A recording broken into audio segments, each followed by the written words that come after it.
Morning guys and welcome to Hopper's Motorsport Vlogs. How are we doing? Today we are going to be talking about Ash Sutton, obviously a three-time British Touring Car Champion. Do we think he's going to make it a fourth consecutive title this season? Well, obviously we're nearly halfway through the 2022 Quick Fit British Touring Car season already. Where has the time been? Obviously since the end of April to now. Today's date is obviously the got to double check now. 14th, I believe. Yeah, 14th of June 2022. We just had the recent rounds at Alton Park over the weekend, and I thought now's the time to literally discuss the likes of Ash Sutton and what I think is potentially could be a very easy, maybe medium sort of, maybe difficult challenge. I'm not here to slate him. I'm not here to slate Motorbase either or Napa Racing UK. I'm not here to do either of that. As just a disclaimer, I don't really start slating teams and drivers because it's not what we're about here at Hopper's Motorsport Vlogs.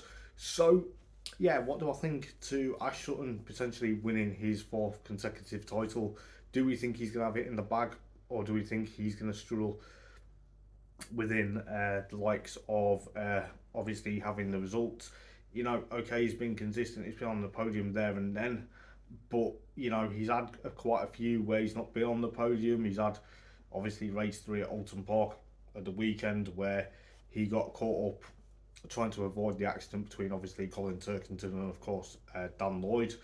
We wish both Colin and Dan Lloyd a speedy recovery. We know Dan Lloyd at the moment has had a bruised lung and potentially, he's having a bit of trouble breathing at the moment. So hopefully Dan's back out at Croft.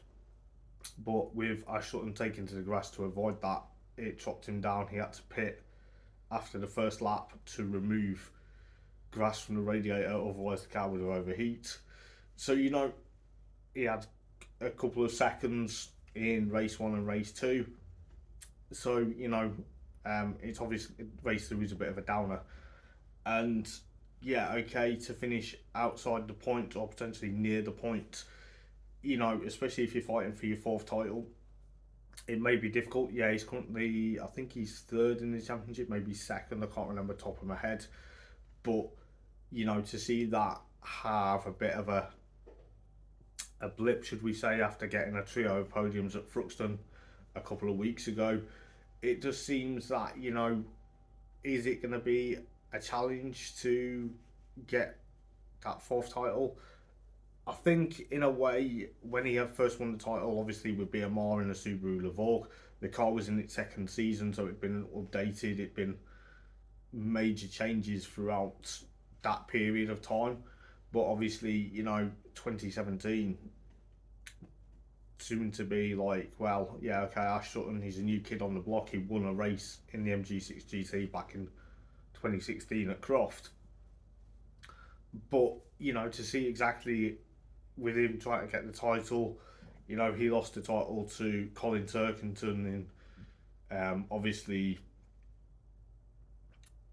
2018, 2019, because Colin and WSR developed the BMW a lot more, and Colin was a lot more consistent, etc. Whereas Ash was, I think he was struggling a bit to try and get the Subaru up to temperature, whether it was within, the Subaru was getting older now because it was potentially now 2018, it was in its third season, and then obviously in 2019 it was in its fourth and last season, which seemed to be a bit of a weird one because okay, they retained Ash Sutton, but then obviously with the likes of Senna Proctor being his teammate at BMR, excuse me, at BMR in 2019, I think the Subarus were very down on power. The car wasn't really up to its standards as most people would have hyped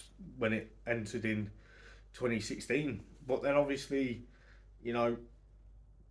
over time, then obviously Ash went to Laser Tools in 2020, and then obviously 2021, driving the Infiniti Q50. And I think with that, obviously, he was used to rear-wheel drive, driving the Subaru Levorg, and obviously then coming into the Infinity Q50, it kind of really set the tone in 2020. Obviously, Ash being superior, wanting to fight yet again because he lost the title 2 years on the trot, to then try and literally get the title back from WSR and get the title back from Colin Turkington. I think, when he went to obviously Laser Tools, the Infinity was debuted by Support Paratroopers Racing back in 2014, but then it wasn't really a competitive car.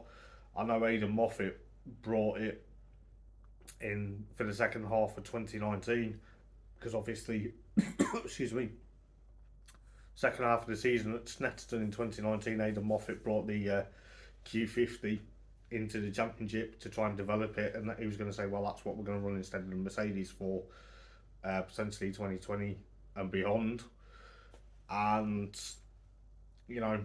from the outset, the Infinity it looks great. It's a great car. It's quite better than the Lavorg, and I think with Ash trying to obviously in 2020 try and try and get the title away from Colin Turkington, which he ultimately did. It proved a point. He was on the money straight away, trying to with the delayed start due to COVID in 2020. He showed exactly that the Infinity meant business. Okay, we had the likes of the Hyundai i30N Fastback coming in with, of course, Accelerate or Trade Price Racing. They're now merged together, obviously.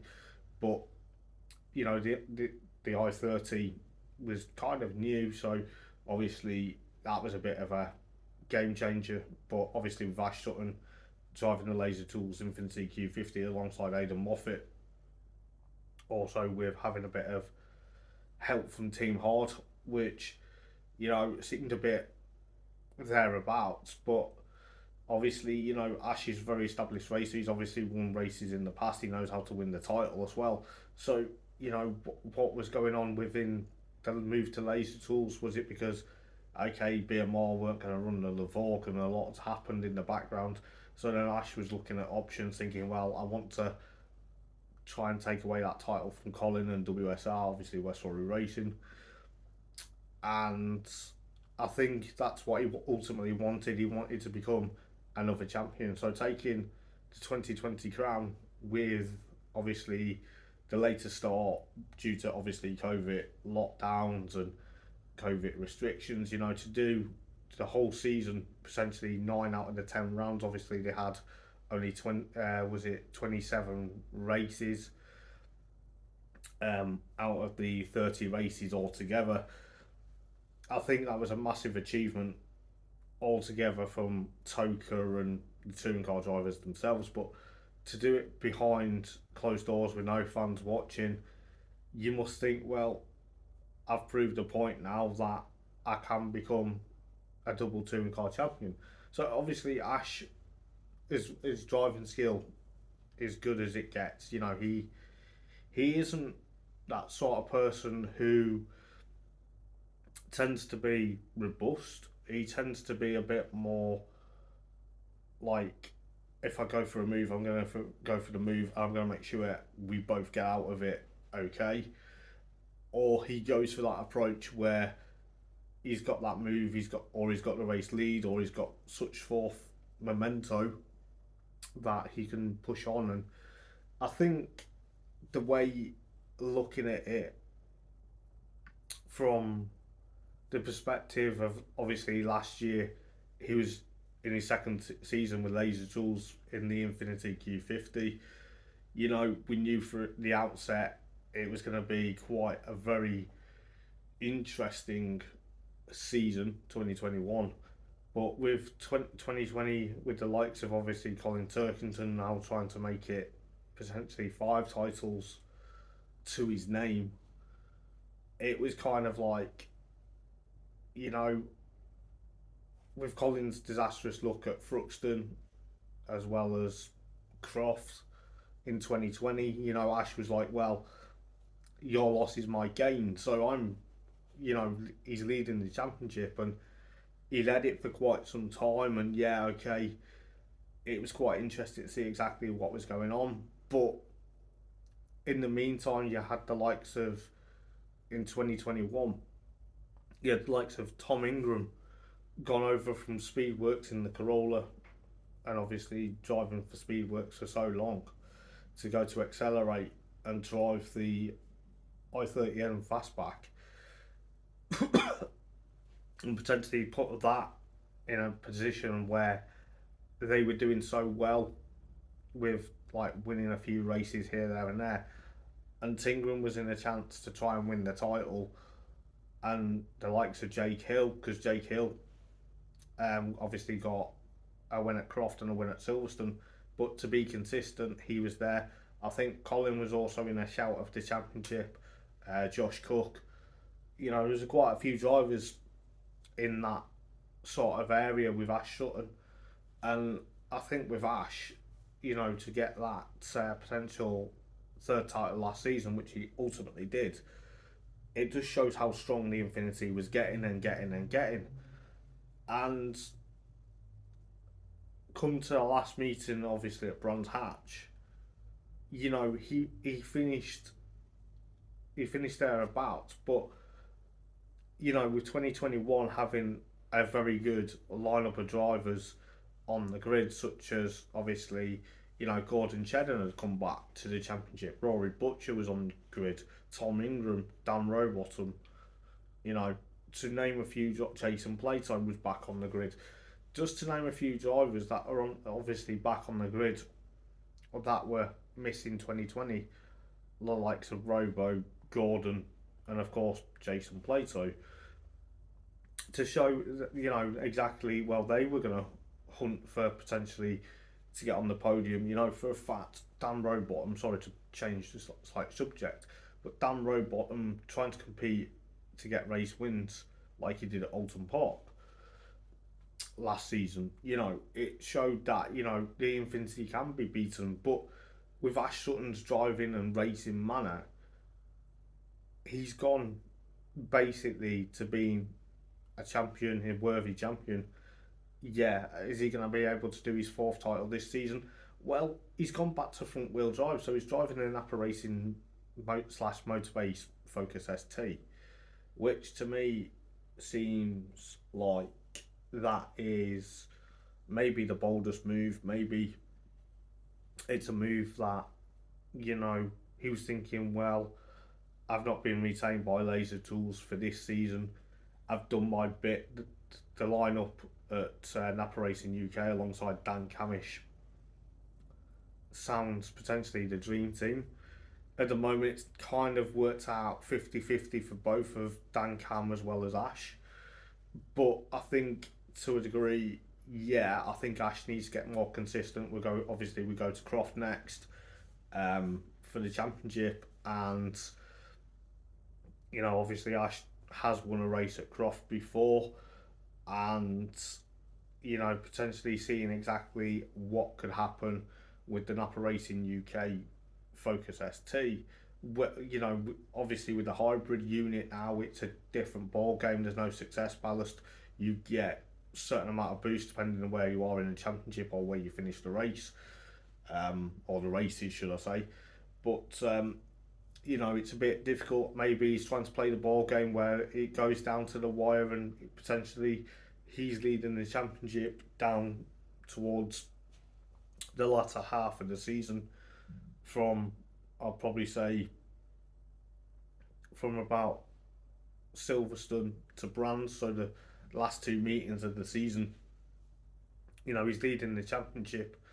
Let's say, for example, he's leading the championship after Croft, and then they go to Knockhill, or he's not leading the championship after Croft, and then they go to Knockhill, Snetterton, Thruxton, Silverstone, then Brands on the Grand Prix loop. To say he's got consistent at Croft, but he's only second in the championship by a margin of points going into the summer break before they go to Knockhill. He goes to Knockhill, he has a bit of a consistency, and then goes to Snetterton, then goes to Thruxton. Okay, I'm now in shouting chance of now V taking the championship lead from, let's say, Josh Cook or Tingram, just as a scenario. and he goes to the last two meetings of the year at Silverstone and Bronze Hatch as championship leader. There's no boosting. There's no boosting qualifying. I've got no boost because I'm championship leader. I'm going to have to work dividends to try and make it stick. He does that, and then he goes to Bronze Hatch as the season finale, and it just shows that the calibre of his racing, and then he's got the fourth title. It's only a scenario, but the problem is, at the moment, I don't really um, what's the word? Don't really expect Ash to be thereabouts as of yet. I think, yeah, okay, where he is in the table, okay, he's in the top half of the table, but to be championship leader, I think he will kind of have to work on the consistency, getting where he needs to be, because he can't afford to be caught up like he did in race 3 at Alton Park at the weekend. Because to pit to remove grass, because you've gone off to avoid the incident between Dan Lloyd, Colin Turkington, and of course Michael Greaves. It just shows exactly that is the problem. But I don't know whether having a disaster weekend so early on in the season happens to be okay, certain bits and pieces, because we know for a fact at Alton Park last year in race 3 the car got damaged then because he got caught up in an incident then. And I think the way things go, and obviously with the touring cars now being hybrid, it seemed to be quite a bit of a argy-bargy moment, and it's going to be all about picking the right moments. I think he needs to realise,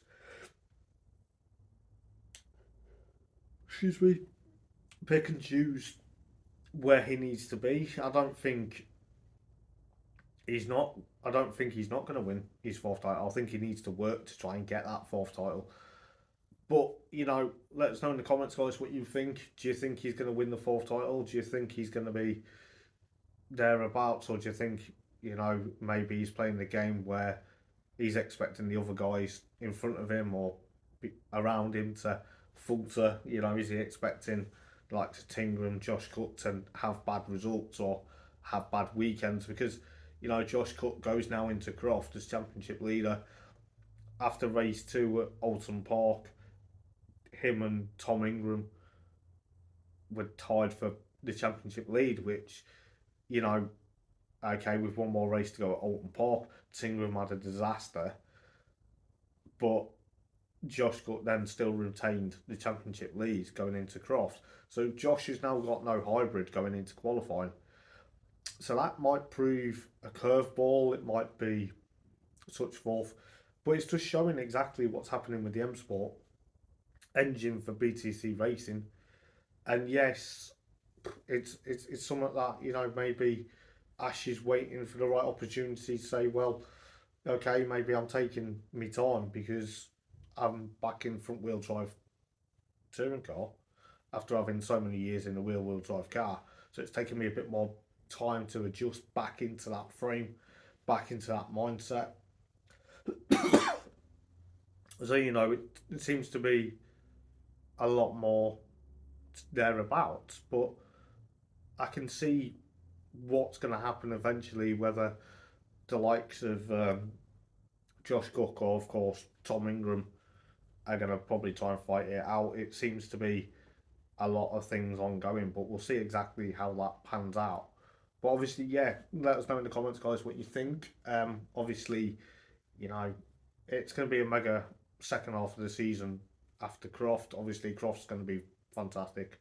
Not too sure whether we're attending or not as of yet. I'm trying to twist my dad's arm if I can to go, but if we don't, then we'll have to think of something to do. But who knows exactly how that's going to pan out. But let us know what you think about Ash. I think he may potentially win his fourth title. It all depends on consistency, I suppose. It depends on the others around him. But let us know in the comments, guys. And if you do enjoy this video, please do give it a massive thumbs up. And please be sure to subscribe to Hoppers Motorsport Vlogs for more interesting vlogs and also more interesting motorsport facts and opinions, as well as race action, as well as potentially, hopefully, fingers crossed, coming soon, more car show, hopefully going to attend car shows and hopefully more motorsport events. But yeah, thank you for watching, guys. I hope you enjoyed this vlog. If you do, please give it a massive thumbs up, and also please like and subscribe for me. It will be a massive help if you do. And don't forget to click that notification bell, because you do not want to miss our vlogs. Until then, guys, thank you for watching. Ta-ra.